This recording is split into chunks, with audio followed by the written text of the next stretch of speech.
Ever wondered if there's substantial evidence to believe in Jesus Christ? Today, we're setting out on a gripping journey, a journey that takes us deep into the heart of one of the most influential books of our time, The Case for Christ by Lee Strobel. This book doesn't just ask us to believe, it presents us with a case, a compelling argument based on evidence, historical records, and personal testimonies. It invites us to examine the life, death, and resurrection of Jesus Christ, not just through the lens of faith, but also through the lens of factual evidence.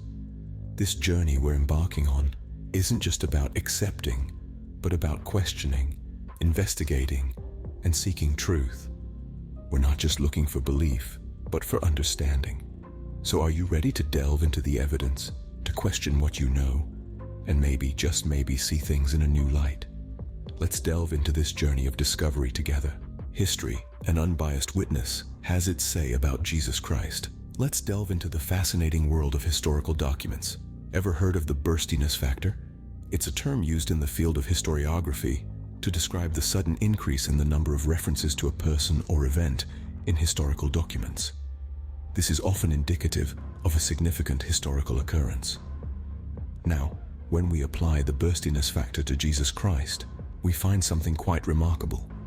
In a world where documentation was not as prevalent as today, there's a noticeable surge in references to Jesus during and after his lifetime. This surge is seen across a diverse range of sources, from Roman historians to Jewish texts, and of course, the New Testament.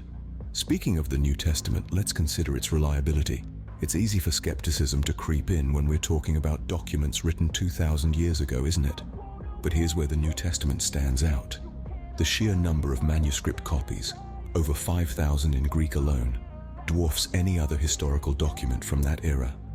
Additionally, the time gap between the original writings and our earliest copies is relatively short, especially when compared to other ancient documents. This lends credence to the fidelity of the New Testament accounts.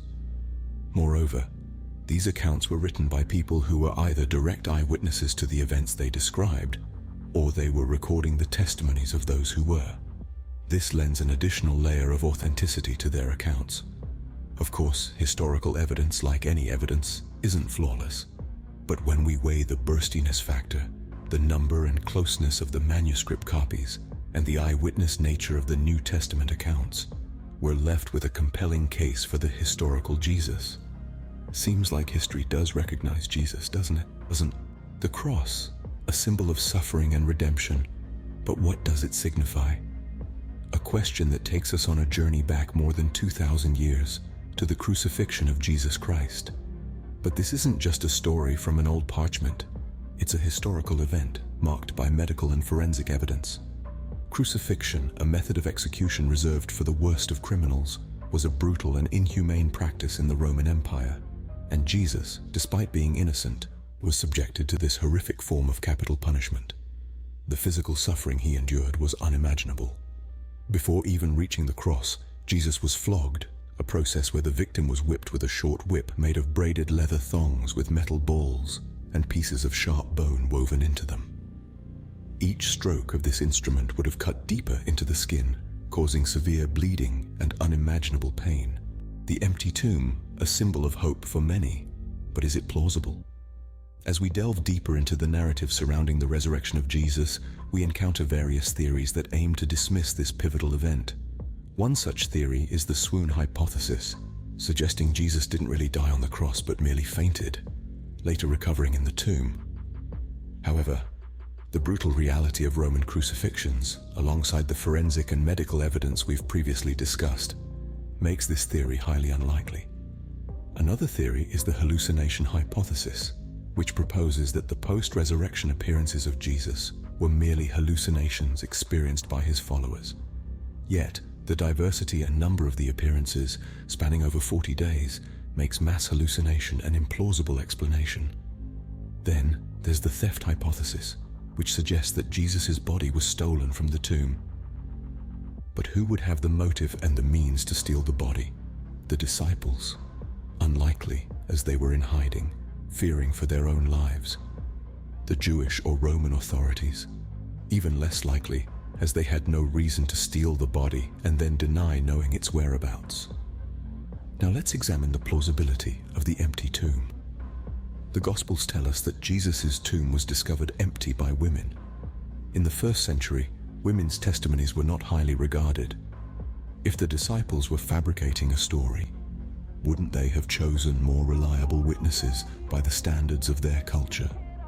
This detail lends credibility to the historical authenticity of the empty tomb narrative. Post-resurrection appearances are also a significant aspect of the resurrection narrative. Jesus is reported to have appeared to various individuals and groups, including skeptics and opponents. These appearances transformed lives, turning doubting Thomas into a believer and the persecutor Saul into the Apostle Paul. So, as we sift through the theories and explore the plausibility of the resurrection, we find that the simplest explanation often aligns with the truth. The resurrection, more than a belief, has its roots in reality. Has Christianity truly changed lives? This question prompts us to delve into the heart of what faith can accomplish. Let's take a step back and explore the personal testimonies of individuals whose lives have been radically changed by their faith.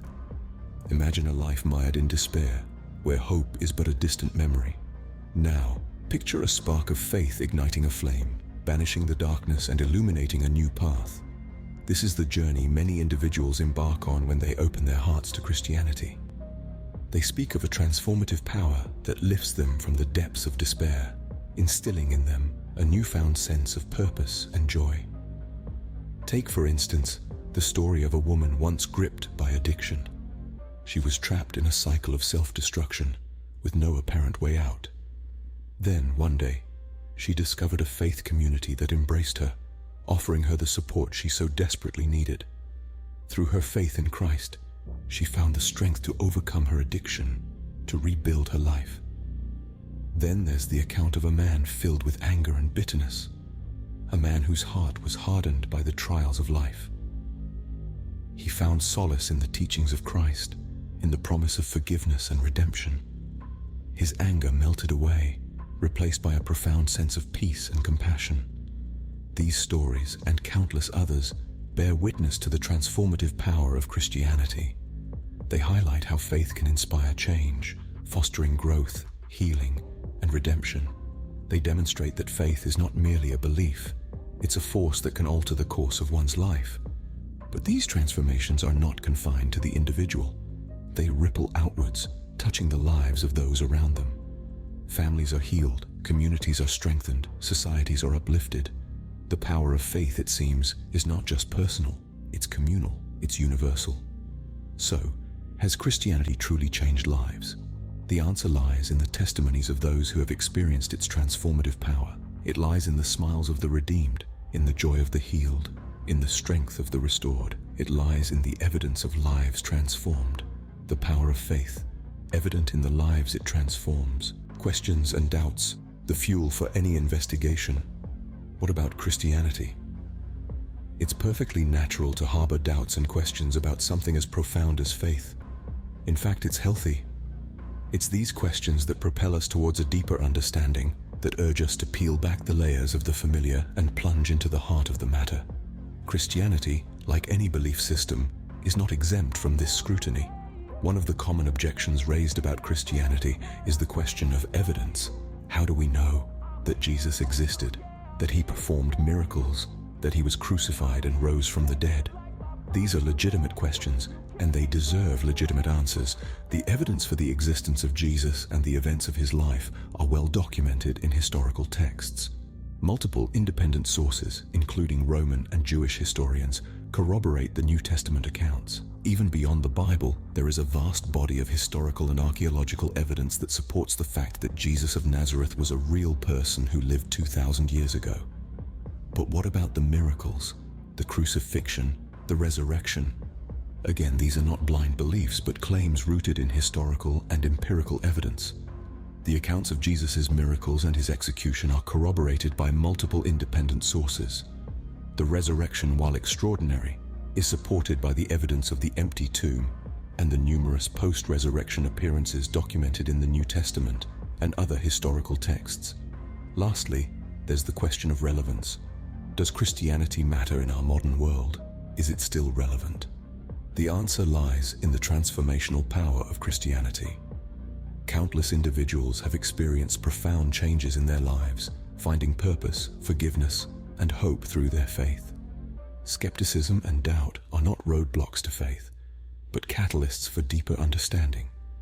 They encourage us to ask, to seek, and to knock.